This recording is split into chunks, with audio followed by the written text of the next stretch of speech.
पाँचवीं बोर्ड परीक्षा 2024 कक्षा 5 की हिंदी का जो पेपर है वो आपकी 1 मई को होने वाला है। तो 1 मई को जो आपका पेपर होगा उसके लिए काफ़ी इंपॉर्टेंट क्वेश्चन पेपर है, इसको अच्छे से देख के जाना है और इन प्रश्नों को आपको अच्छे से याद करके जाना है। तो पहला प्रश्न आपके सामने है हिंदी का ये। इससे पहले मैंने पेपर का आपका जो क्वेश्चन बैंक है वो सोल्व करवा रखा है, उसको भी आप देख के जाना। पहला क्वेश्चन ये है कि सदाचारी बनने के लिए कौन सा गुण आवश्यक है। तो इसका उत्तर हम करेंगे ईमानदार होना आवश्यक है। नेक्स्ट है भगिनी निवेदिता महिला थी। तो भगिनी निवेदिता कौन सी महिला थी, वो एक विदेशी महिला थी। तो इसका उत्तर हम विदेशी करेंगे। भारत का पश्चिमी सीमा का सजग प्रहरी किसको कहा जाता है। तो भारत का जो पश्चिमी सीमा का जो सजग प्रहरी है वो जैसलमेर को कहा जाता है। जैसलमेर जो कि हवेली और जरोखों का नगर है, इसको हम हवेलियों का शहर भी कहते हैं। नेक्स्ट है उदय सिंह की देखभाल कौन करती थी। तो उदय सिंह की देखभाल कौन करती थी, पन्नादाय करती थी। इसका उत्तर हम पन्नादाय करेंगे। नेक्स्ट है, अच्छा आपको पन्नादाय के बेटे का नाम कमेंट बॉक्स में लिख के बताने कि इनके बेटे का नाम क्या था। सरदार पटेल को और किस नाम से जाना जाता है। तो सरदार पटेल को लौह पुरुष के नाम से जाना जाता है। अगला प्रश्न है, बालक अंतिम दिन मजदूरी करने को क्यों विवश हुआ। तो बालक अंतिम दिन मजदूरी करने के लिए क्यों विवश हुआ, क्योंकि अंतिम दिन घर में न तो उसकी माँ थी और न ही उसकी बहन थी जो उसे पैसे दे दे, इस कारण से वो मजदूरी करने के लिए विवश हुआ था। अगला प्रश्न, महात्मा जी के अनुसार धरती ने क्या कहा। तो महात्मा जी के अनुसार धरती ने कहा कि यह दोनों बेकार ही मेरे ऊपर अधिकार जमाने के लिए झगड़ रहे हैं, क्योंकि मैं इन दोनों में से किसी की भी नहीं हूँ। हाँ, ये दोनों अवश्य मेरे हैं। नेक्स्ट है, देवताओं ने लड्डू खाने की समस्या कैसे सुलझाई। तो देवता बुद्धिमान थे और वे अपने विवेक से आमने सामने बैठ गए और एक दूसरे का सम्मानपूर्वक वो लड्डू खिलाने लगे थे। गद्यांश दे रखा है, गद्यांश को पढ़ करके कुछ प्रश्नों के उत्तर देने हैं। जैसे पहला प्रश्न आपका ये गद्यांश पढ़ेंगे, इसको हम अच्छे से पेश के उत्तर देंगे। तो दादाजी ने गंदगी के विषय में क्या बताया। तो दादाजी ने गंदगी के विषय में बताया कि दादाजी कहने लगे कि बुरी बात है गंदगी, अच्छी बात है सफाई की। गंदगी बुरी बात है और वह बीमारी लाती है। नेक्स्ट है, दूसरा क्वेश्चन है, बीमारी का प्रमुख कारण क्या है। तो बीमारी का प्रमुख कारण है गंदगी। तो इसमें हम क्या लिखेंगे, बीमारी का प्रमुख कारण क्या है, गंदगी बीमारी लाती है। तो इसमें हम क्या लिखेंगे, गंदगी लिखेंगे, गंदगी। नेक्स्ट है, तंदुरुस्त होने के क्या फ़ायदे हैं। तो तंदुरुस्त होने में हमें एक तो सब कुछ अच्छा लगता है, हंसाने का मन करता है, ठीक है, हंसाने का मन करता है, रात को नींद अच्छी आती है, सुबह तरोताज़ा उठते हैं, हर काम फटाफट करते हैं, आलस्य हमारे पास नहीं भटकता है। तो ये सारे काम हमें जो इसमें तंदुरुस्ती के कारण कर सकते हैं। अगला प्रश्न है कि दादाजी ने किसको शाबाशी दी थी। तो दादाजी ने शाबाशी दी थी जो एक तो अन्नू थी उसको और खुशी को। तो एक तो खुशी को शाबाशी दी थी और एक किसको दी थी, एक अन्नू को शाबाशी दी थी। संतति का मतलब क्या होता है। संतति का मतलब होता है सताना, सौगात या समय या फिर संतान। तो संतति का मतलब होता है संतान। इसका उत्तर हम क्या करेंगे, संतान करेंगे। नेक्स्ट अगला प्रश्न 11वां है, रिक्त स्थान की पूर्ति करनी है। हम भारत के खेलते शहरों की संतान से, इसमें आपको रिक्त स्थान की पूर्ति में भरना है भरत या सपूत। तो हम भारत के भरत खेलते शहरों की संतान से। रिक्त स्थान है, फूलों की खुशबू झोली भर जाती है। तो बासंती या फिर गुलाब। तो इसका उत्तर हम करेंगे बासंती। बासंती फूलों की खुशबू झोली पर जाती हैं। इस मिट्टी में पैदा होना बड़े की बात है, अभिमान की बात है या गर्व की बात है। तो गर्व की बात है। फिर मिलान करना है समान अर्थ वाले से। तो संपत्ति का हो जाएगा धन दौलत, और फिर मेहनत का हो जाएगा परिश्रम, और खुशबू का हो जाएगा आपके सुगंध, फूल का हो जाएगा सुमन, और अग्नि का हो जाएगा आग, और मिन्नत का हो जाएगा विन्नति। जो आपको उसमें समझ में नहीं आ रहा हो तो वो आप लास्ट में जिस प्रकार से कर सकते हैं। नेक्स्ट है अगला प्रश्न है 13वां क्वेश्चन है, नई रोशनी का क्या मतलब है। तो नई रोशनी का मतलब है सामाजिक बदलाव लाने से। नई रोशनी का मतलब सामाजिक बदलाव लाने से है। इसका आशय है कि जाति पाति के बंधन को समाप्त करके आपसी मेल जोल को वाले सुखद भविष्य से हैं। नेक्स्ट है बुद्धिमान, रमेश बुद्धिमान लड़का है। इसमें आपको विशेषण बताना है। विशेषण क्या होता है, जो संज्ञा और सर्वनाम की विशेषता बताता है उसको हम विशेषण कहते हैं। इसमें इस लड़के की विशेषता वो क्या है, बुद्धिमान है। तो इसमें हम क्या करेंगे, बुद्धिमान को विशेषण में लिखेंगे। नेक्स्ट है मुहावरे का जो अर्थ आपको लिखना वाक्य में प्रयोग करना है। आँख दिखाना मतलब डराना। रोहन की आइसक्रीम मांगने पर उसकी मम्मी ने उसको आँख दिखाई। ये डराना, आँख दिखाने का मतलब डराना।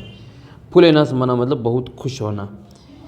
मामा जी को अचानक आया देख तेजस फुलाना समाया। कान काटना मतलब सबके कान काटते हैं, मतलब अपनी जो चुगली करना। तो सोहन का छोटा भाई बातों बातों में कान काटता है। नेक्स्ट है अनु उपसर्ग लगाकर आपको 3 नए शब्द बनाने हैं। तो एक तो लिखेंगे जैसे अनुरूप, ठीक है, अनुरूप लिखेंगे, अनुशासन लिख लेंगे, अनुरूप, अनुशासन, और अनुसार है, अनुसार भी इसी का उदाहरण है। तो ये आपके 3 इस प्रकार से, और भी लिख सकते हैं अपने मन से। इनका वचन बदलना है। बासा का क्या हो जाएगा, बासा का हो जाएगा बासाएं। मछली का क्या हो जाएगा, मछलियाँ हो जाएगा, मछली का मछलियाँ। और सवारी का सवारियाँ हो जाएगा, सवारी का क्या हो जाएगा, सवारियाँ हो जाएगा। ये बड़ी जो मात्रा होती है वो छोटी मात्रा बन जाती है। नेक्स्ट है दार प्रत्यय लगाकर आपको 3 शब्द बनाने। जैसे दार से ईमानदार, तो ये क्या बन जाएगा, दार प्रत्यय हो जाएगा, ईमानदार। जैसे दुकानदार, चौकीदार, जमींदार, ईमानदार, दुकानदार, और लिख सकते हैं इसमें आप चौकीदार, ठीक है, चौकीदार, दार आना चाहिए इसे, जमींदार, ठीक है। इस प्रकार से आप उसको बना लेना है। नेक्स्ट है किसी एक के ऊपर आपको कहानी लिखनी है। खरगोश और चूहा वाली है, शेर हिरण की है, या सोने के अंडे देने वाली मुर्गी। तो हम शेर और इसमें खरगोश और चूहा वाली कहानी देख लेते हैं। एक बार एक घने जंगल में बहुत से जानवर रहते थे, वे आपस में झगड़ते ही रहते थे। एक दिन उन्होंने निश्चय किया कि हमें अपना राजा चुनना चाहिए। इस बात पर सभी राजा बनने को तैयार हो गए। तभी एक लोमड़ी वहाँ पर आई और उसने शोर का कारण पूछा। शोर का कारण बताने के बाद सभी ने उस लोमड़ी को अपना राजा चुन लिया। दूसरे ही दिन खरगोश और चूहा बिल को लेकर आपस में झगड़ने लगे। वे न्याय के लिए लोमड़ी राजा के पास गए। दोनों अपनी व्यथा राजा को सुनाई, लेकिन लोमड़ी राजा ने कहा कि अब मैं बूढ़ी हो गई हूँ, इसलिए कम सुनाई देता है। तुम दोनों अपनी बात पास आकर कहो। जैसे ही वो दोनों लोमड़ी राजा के पास गए, लोमड़ी राजा ने उन दोनों को बारी बारी से पकड़कर उनको मारकर खा लिया। फिर आपके अगला प्रश्न ये है कि एक आपको रायपुर का छात्र सुमित मानते हुए अपने प्रधानाध्यापक जी को बसंत पंचमी के अवसर पर भ्रमण पर जाने के लिए प्रार्थना पत्र लिखना है। तो लिखेंगे सेवा में श्रीमान प्रधानाध्यापक महोदय, राजकीय उच्च प्राथमिक विद्यालय रायपुर। विषय क्या लिखेंगे, भ्रमण पर जाने की स्वीकृति हेतु प्रार्थना पत्र। महोदय, सविनय नम्र निवेदन है कि हम विद्यालय की कक्षा 5वीं और 6वीं और 7वीं के छात्र बसंत पंचमी पर है जो शुभ अवसर पर हमें जो भ्रमण हेतु जाना चाहते हैं। अतः आप सभी जो विद्यालय स्तर पर बस की व्यवस्था करें और एक शिक्षक को साथ भेजने की कृपा करें। हमको भ्रमण में जाने की अनुमति प्रदान करें। आपका आज्ञाकारी शिष्य, नाम सुमित, विषय निवासी, जो आपको रायपुर कर देना है। नेक्स्ट है फिर आपको एक पहेली दे रखी है। पहेली को जो पढ़ करके कुछ प्रश्नों के उत्तर देना है। मत देने वालों को क्या कहते हैं, मत देने वाले को मतदाता कहते हैं। तो इसमें आपको बनना है मतदाता। मत देने वाले को मतदाता कहा जाता है। नेक्स्ट है पानी में रहने वाला जीव। तो इसमें हम क्या भरेंगे, पानी में रहने वाला जीव, ये हो जाएगा ये मछली। तो मछली पानी में रहती है, इसलिए मैं इसमें भरेंगे मछली। तो यहाँ भर देंगे हम मछली। नेक्स्ट है पिताजी के पिताजी। तो पिताजी के पिताजी को क्या कहते हैं, दादाजी कहते हैं। तो ये हो जाएगा दादा। तो इसमें भरना है आपको दादा। अच्छा, आप कमेंट करके बताने कि अपनी मम्मी की मम्मी को आप क्या कहते हैं। एक होने का भाव मतलब एकता। एक होने का भाव क्या होता है, एकता होती है। तो इसमें हम एकता भरेंगे। तो इसमें भर लेंगे एकता। खेलने का स्थान क्या होता है, तो खेल का मैदान होता है। तो इसमें हम भरेंगे मैदान। तो इसका उत्तर होगा आपके ये वाला मैदान। तो इसमें भर देंगे मैदान। फिर आपको शरीर, तो शरीर इसमें क्या हो जाएगा, तन हो जाएगा। शरीर को क्या कहते हैं, तन कहते हैं। तो इस शरीर का पर्यायवाची है तन। फिर आपको एक विषय के ऊपर एक निबंध लिखना है। हमारा नगर जयपुर, होली और मेरे गांव का मेला। या फिर आपको गणतंत्र दिवस के ऊपर भी पूछा जा सकता है। तो गणतंत्र दिवस 26 जनवरी के ऊपर भी आपको लिख के तैयार करना है। तो हम जयपुर के ऊपर देख लेते हैं। जयपुर नगर की स्थापना सवाई जय सिंह जी द्वितीय के द्वारा की गई थी। यह गुलाबी नगर के नाम से प्रसिद्ध है। हमारे राज्य की राजधानी है। नगर के चारों ओर विशाल प्रकोटा है, जिसमें 8 दरवाजे हैं। सड़कें सीधी और चौड़ी हैं। भवनें और दुकानें गुलाबी रंग से पुती हुई हैं। अनेक दर्शनीय स्थान हैं देखने के लिए। देश विदेश से हज़ारों पर्यटक आते हैं। इन दर्शनीय स्थानों में हवा महल है, जंतर मंतर है, चंद्र महल है, और रामनिवास बाग है, सिसोदिया गार्डन है, आमेर के महल है, गलता है, चिड़ियाघर हैं, अनेक मंदिर हैं। कला कौशल और मूर्तिकला की और लाख की चूड़ियों रंगाई छपाई के लिए हमारा जयपुर बहुत ही फेमस है, प्रसिद्ध है।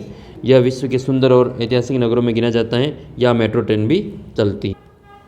अगला प्रश्न आपका है कि वाहन चलाते समय क्या क्या सावधानी रखनी चाहिए। तो वाहन चलाते समय एक तो हमेशा हेलमेट पहनना चाहिए, लाल बत्ती का जो होने पर रुकना चाहिए चौराहे पर, हॉर्न का अनावश्यक प्रयोग करने से बचना चाहिए, वाहन चलाने के लिए हमेशा बाईं ओर वाहन चलाना चाहिए और अगले वाहन से आगे निकलने के लिए हमेशा दाईं ओर से आगे जाना चाहिए। अगला प्रश्न आपका ये कि हमारे जीवन में स्वच्छता क्यों महत्वपूर्ण है, कोई 4 कारण लिखिए। तो हमारे जीवन में स्वच्छता अति महत्वपूर्ण है क्योंकि स्वच्छता न रखने पर अनेक बीमारियां फैलने का खतरा रहता है। स्वच्छता न रखने पर खाद्य सामग्री दूषित हो जाती हैं। स्वच्छता के अभाव में स्वास्थ्य के प्रतिकूल प्रभाव पड़ सकते हैं और गंदगी रहने से शरीर को रोग प्रतिरोधक क्षमता भी घट जाती है। तो ये आपके इसमें कुछ महत्वपूर्ण प्रश्न थे जो हमने इसमें देखे। और भी मैं ऐसा आपको वीडियो अपलोड करूँगा, उनको आप देख के जाना, काफ़ी आपको फ़ायदा मिलेगा।